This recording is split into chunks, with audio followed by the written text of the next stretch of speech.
It's funny.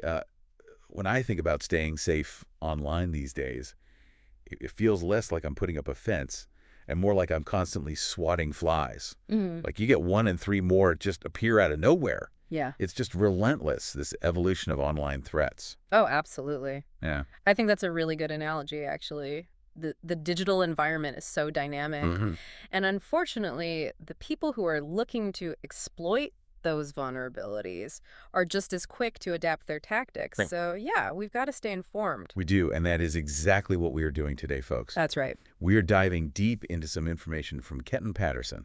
Yeah. Kenton over in New Zealand. Uh-huh. He has been tracking these emerging scams for 2025. And really what we want to do today is arm you with the knowledge you need to be safe Yeah, about these new threats so that you can go about your life online with confidence. exactly. So think of this as your insider briefing where we're not just going to tell you what these scams are, but the sneaky little psychological tricks they use. Yeah. And most importantly, how you can avoid falling victim. What I find so interesting is that a lot of these scams, they kind of piggyback on the technologies we're already using every day. Right? Like they really tap into that natural human response, whether it's, fear or urgency or FOMO, Yeah. to kind of bypass our usual caution. Right. We tend to let our guard down when we're Absolutely. dealing with things that seem familiar or routine. Yeah, so let's get into the first one here. And this is one that we're seeing pop up in a lot of different places. Okay. And that's this whole text message scam around unpaid tolls. Right.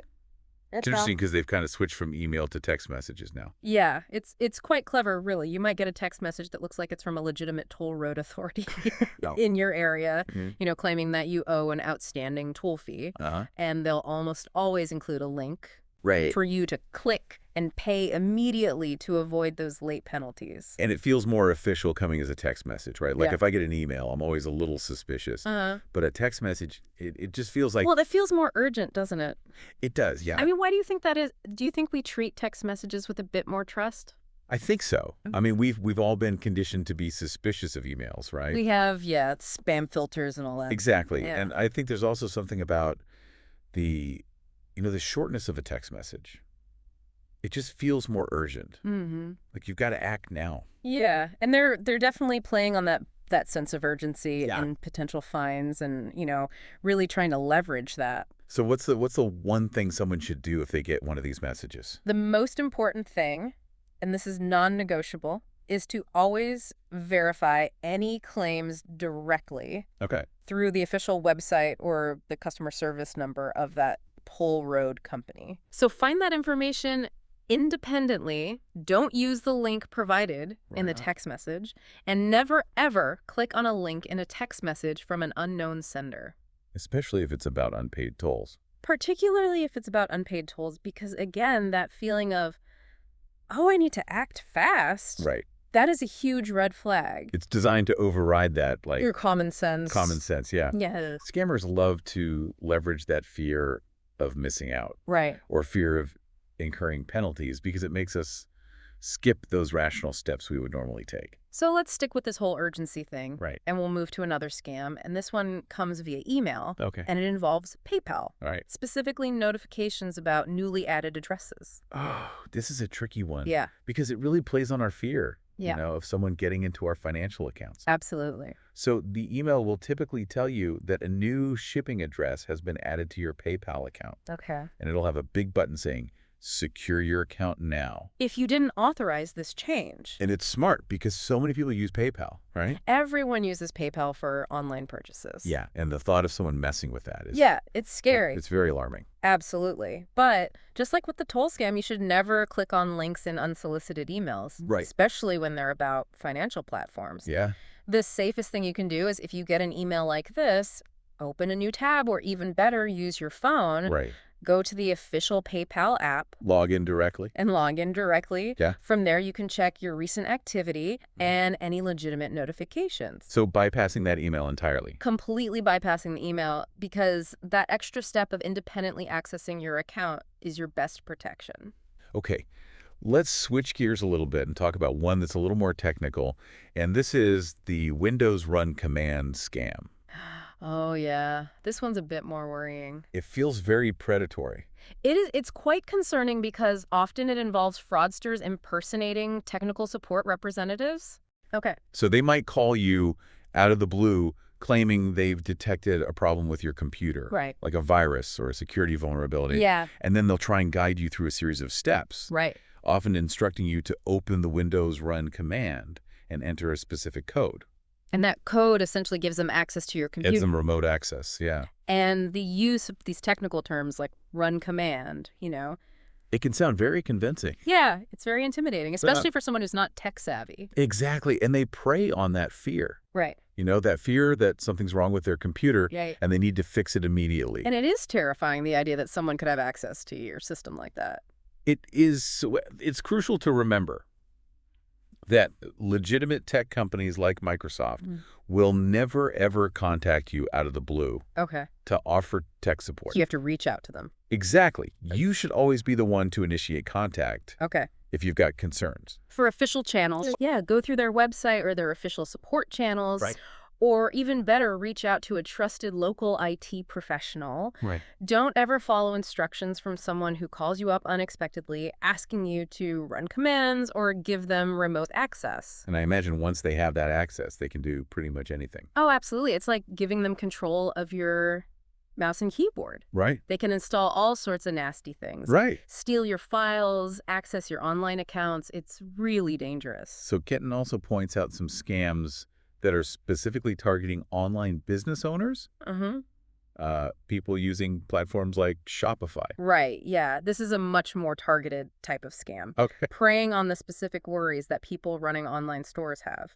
Right. So these scams might look like fake order confirmation emails Okay. or fraudulent chargeback notifications that appear to be from Shopify. And the goal here is to trick the store owner into giving away sensitive information. Like their login information. Yeah, login credentials, financial information, things like that. And, as a business owner, you're so focused on, like if you get an email saying, oh, there's a problem with an order. You want to deal with it right away. Yeah, you want to fix it immediately. Exactly. You don't want an angry customer. No, and scammers know that they exploit that sense of responsibility and the fact that there's a potential financial impact. Right. So for Shopify store owners, the most important thing is to always verify any transactions or notifications through their official Shopify admin dashboard. So log in directly to Shopify. Absolutely, and never give out your account credentials or sensitive information just because someone emailed you or texted you. Okay, good advice. Always log in through the official website or the app. So let's move on to apps, because it seems like even harmless apps can pose a threat now. Oh, definitely. App authorization scams are becoming increasingly common. Right. And this one is really tricky because it hides in plain sight. These fraudulent apps, they might look like legitimate applications, Right. but they'll request way too many permissions. Like to access your contacts. Yeah, access your contacts, your files, your location, even your banking information in some cases. And it's so easy just to click allow, allow, allow. It is. We just want to get to the app. We want to use it. Yeah. And scammers know that. Right.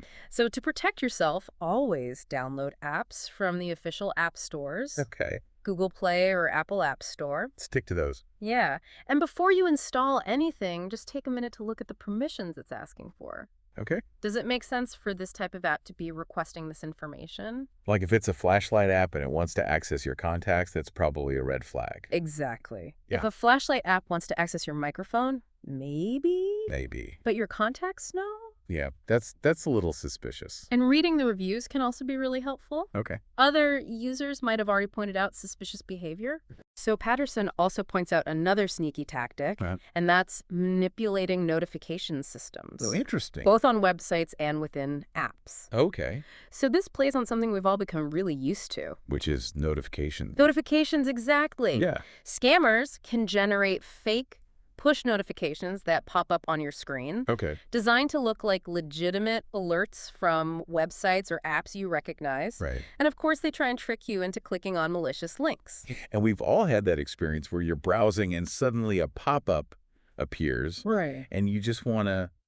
You just want to get rid of it. Get rid of it, yeah. Yeah, you're not really paying attention to what it says. Right. And that's the risk. Yeah. You need to be really careful with those unexpected pop-ups and notifications, especially if they're urging you to take immediate action. Like you've won something. Exactly, like you've won a prize or there's a security issue. Right. You need to act now. Yeah. Those are big red flags. So what can we do to protect ourselves from this? Well, installing an ad blocker can be really helpful. Right. And also security extensions on your web browser. Right. They can significantly reduce those scammy pop-ups. So even Google Drive isn't immune to these scams It's not, no. with these shared file email scams. Yeah, and this is a clever one because it uses our trust in Google Drive. Right.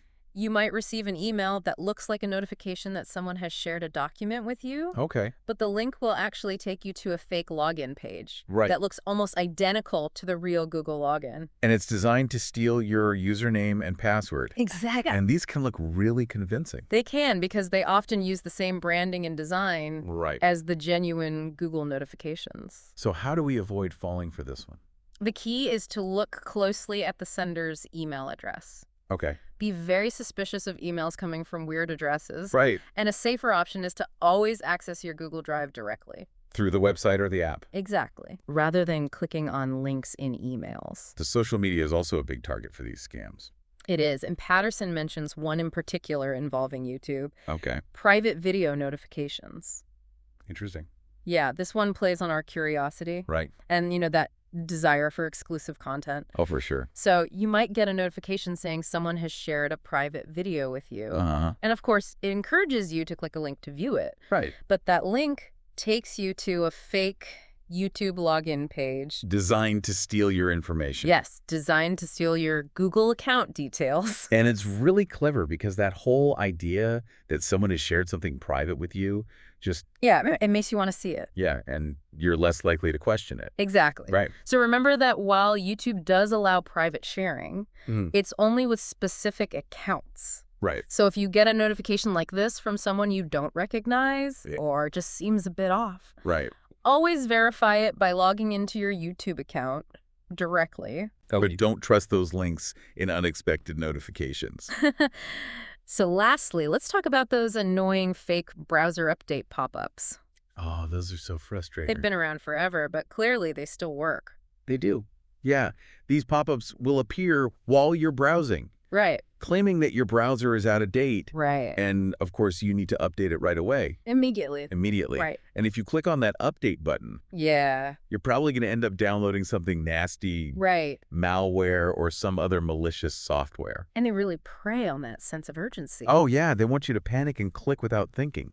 And it's frustrating because you do actually need to keep your browser updated. You do. It's important for security. So it's understandable that people would fall for this. Yeah. They Well- think they're doing the right thing. Exactly. But the rule here is simple. Okay. Always initiate updates through the official settings of your browser. So whether you're using Chrome, Firefox, Edge, Safari, Whatever browser you use, do it through the settings. don't trust random pop-ups. Never trust those random pop-ups. So as we wrap up this deep dive into these emerging scams, Yeah. I think it's pretty clear that staying informed and being a little skeptical Absolutely. are best defenses. Our best weapons. Yeah, And, as Kenton says, so much of this comes down to fear and urgency. right. They want us to react without thinking. So take a moment, take a breath, verify everything, Exactly. Use official channels. Don't just click on links. and trust your gut. Yes. If something feels off, it probably is. All right. Don't ignore those red flags. And this kind of leads me to a question for you, our listener, to think about. Okay. We've talked about all these scams, but what other online interactions that seem totally normal and convenient might actually be hiding potential threats? That's a good question. It's something to think about, right? It is. It's important to be mindful and Yeah. really assess the digital world around us. So we hope that this deep dive has given you some valuable insights and some practical strategies to stay safe online Absolutely. as we move into 2025. Stay vigilant, stay informed, and be smart. Let's make it harder for these scammers Want to outsmart them and have a more positive online experience. to a safer 2025. Yeah, absolutely.